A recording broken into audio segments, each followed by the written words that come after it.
menguasai permainan tak selalu berbuah kemenangan. Mimpi Patrick Kluivert bahwa Indonesia menuju Piala Dunia 2026 masih terbuka.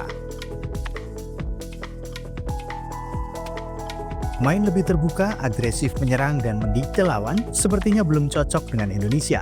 Menguasai permainan tak selalu berbuah kemenangan. Namun, kekalahan dari Australia ini belum layak dijadikan air pemadam mimpi dan imajinasi tampil di Piala Dunia 2026.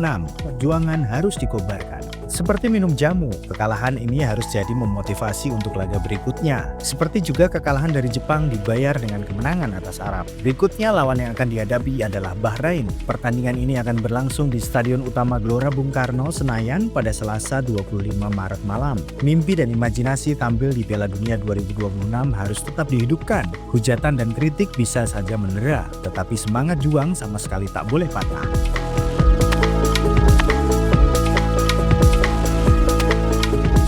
Pakem pertahanan timnas Indonesia pada era Sintayong adalah 3 bek sejajar. Formasi ini membuahkan 6 poin dari 6 pertandingan. Rupanya Patrick Kluivert kurang cocok dengan pola 3 bek tersebut. Pria 48 tahun lantas merekonstruksi sisi pertahanan saat jumpa Australia. Bukan hanya soal formasi 3 atau 4 bek, tapi juga pemain yang dipilih. Pakem Rizky Ridho dan Jay Itzes sebagai bek utama dirombak Kluivert. Mantan pemain Barcelona dan AC Milan ini lebih memilih Nils Helgers sebagai pendamping Itzes. Komposisi ini terlihat sangar, tapi ternyata rapuh. Gaya bermain Itzes, Hilgers plus Kevin Dix sebagai pemain bek tengah juga hampir-hampir mirip. Ketiganya sama-sama bisa berperan sebagai libero. Sebaliknya, saat Ridho masuk menggantikan Sandy Walsh, koordinasi jadi lebih solid. Ridho dan Itzes punya intuisi yang sama saat bertahan. Karenanya pula, Kluivert layak menimbang ulang pasangan Ridho Itzes sebagai duet bek tengah, termasuk formasi 3 bek yang selama ini dipraktekkan. Ini bukan soal bayang-bayang pelatih sebelumnya, ini soal mimpi dan imajinasi sebagian besar rakyat Indonesia untuk melihat tim kesayangannya di Piala Dunia. Sebuah keniscayaan bahwa Kluivert akan ditekan habis-habisan oleh supporter. Sekarang tinggal bagaimana Kluivert menunjukkan karismanya. Inilah saat bagi Kluivert untuk unjuk mimpi dan imajinasi yang sama tampil di Piala Dunia 2026.